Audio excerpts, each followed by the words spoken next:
if I told you this toothbrush was recommended by 9 out of 10 dentists? You'd think it was a pretty good toothbrush, right? You'd be like, oh, I might use that toothbrush. But now what if I told you that this toothbrush was only recommended by 5 out of 9 doctors?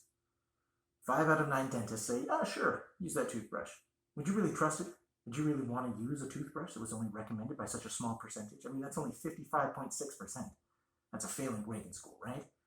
Would you want a failing grade toothbrush? I don't think you would. So what am I talking about? Normally I talk about politics. Why would I talk about this toothbrush?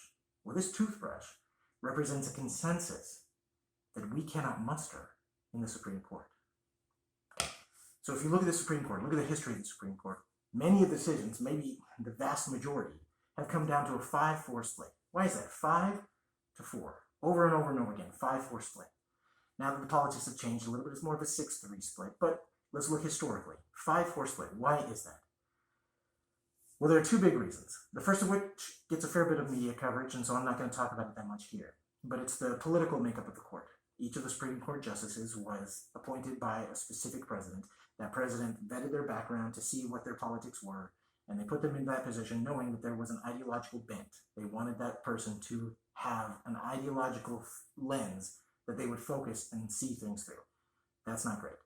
But the second piece, which doesn't get as much coverage, which I think is more important because it points to the core rot of our system, the chaos, the reason why it's not working, is that our laws in America are written bad. And they're not just written poorly, they're written poorly on purpose. They're written poorly so that we cannot understand them, so that they can be interpreted in any which way, and so that you can hide pork all throughout the crevices. If you're not familiar with what pork is, it's when you say, oh, this is a bill about X, but really you're going to put a whole bunch of things in there that are treats for your state, treats for your constituents to get some money back. Maybe it's that whatever the thing is that they're going to build, they have to build this piece in your state, something like that. That is what pork means, and it is prolific throughout everything. People talk about a do-nothing Congress. They say that Congress can't get anything done, but in reality, Congress passes thousands of bills every session. In a single year, they'll pass more than 1,000 bills. They're having record-breaking numbers of bills. But if you look at these bills, it's not that these are the bills that we care about. It's not that these are the laws that are going to make your life better. It's that these are things that are largely waste of time. These are things that they're trying to fill in gaps with so that they can keep cranking all the pork in throughout.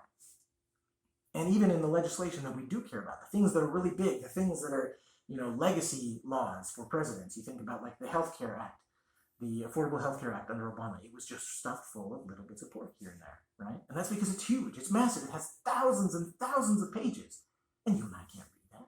And the congressmen won't read it because they're too busy to. They might have a staffer skim it, but they're not going to read it all because it's not possible. It's not tenable. You can't read thousands of pages of legalese.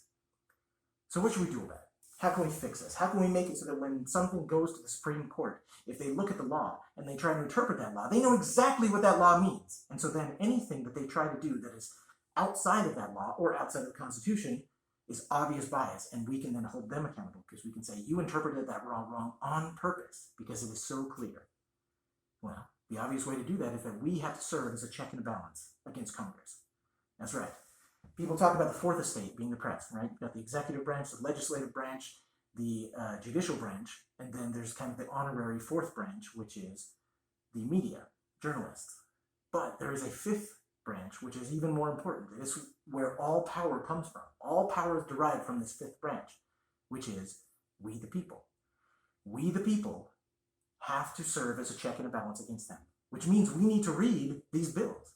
We need to have time to read them before they're passed so that we can give our feedback to our representatives to know how their constituents want them to vote.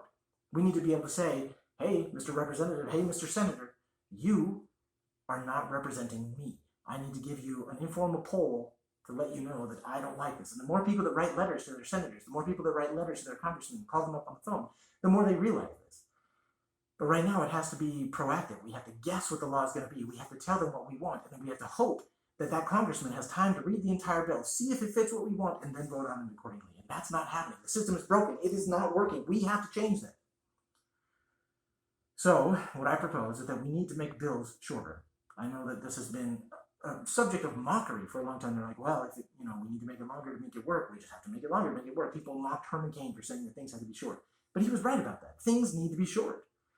And it's because we, the people, need to be able to review them. If we can't review them, we can't know what's in them. They also need to be cogent. They need to be just about one thing. So, for example, the Inflation Reduction Act. This act would sound like it's about reducing inflation, but if you dig into it, it has a lot to do with not only green energy, like windmills and things like that, but also oil and drilling. These things don't make sense to be inside of the Inflation Reduction Act. But why are they in it? Because important representatives, like Joe Manchin, were able to force their will on the bill before it went through. They were able to cram in more pork for them than for others. And right now, that's called a successful politician, who was able to cram in the most pork. That's not how it should be. It should be who is doing the most good for the American people, not just for their cronies.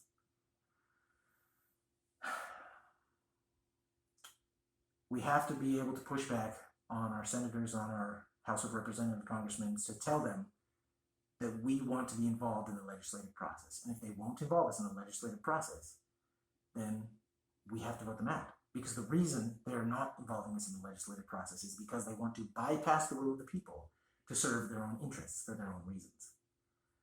So what does this have to do with my toothbrush? What does this have to do with the Supreme Court?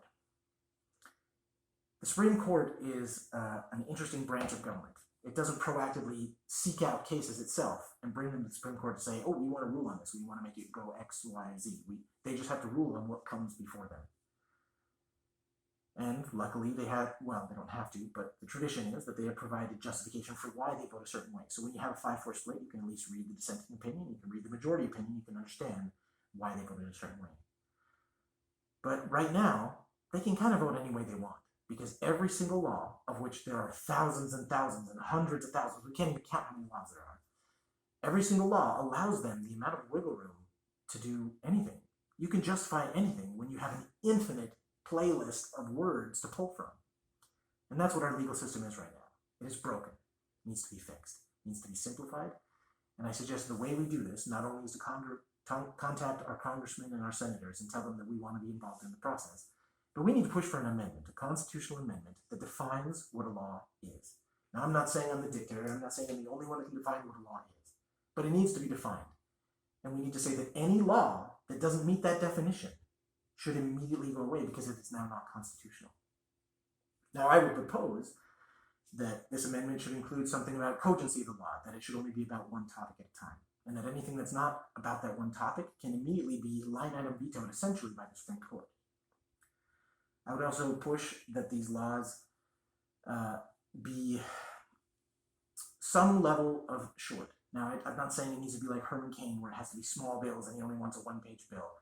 But I do think that there should be a summary of the bill, and that anything that doesn't have a specific call out in the summary, anything that doesn't tie into that summary, again, should be immediately line item vetoed out because it doesn't count as part of that core bill.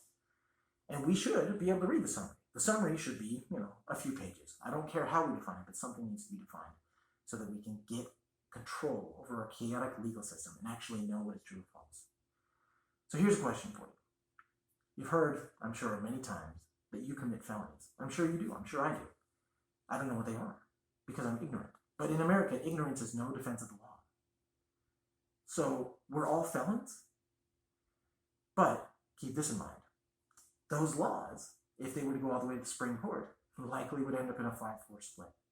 So that means that you and I are felons, but you and I are felons barely, 55.6%. Because that is probably what each of these laws would come down to. How can we live in a system where we don't even know what the laws are? How can we live in a system where the experts don't even know what the laws are? We've got to push back. We've got to simplify the system, and we've got to make it clear so that every single citizen knows what is expected of them, knows how to adhere to the law, and can therefore be expected to do it. Stay free, my friends.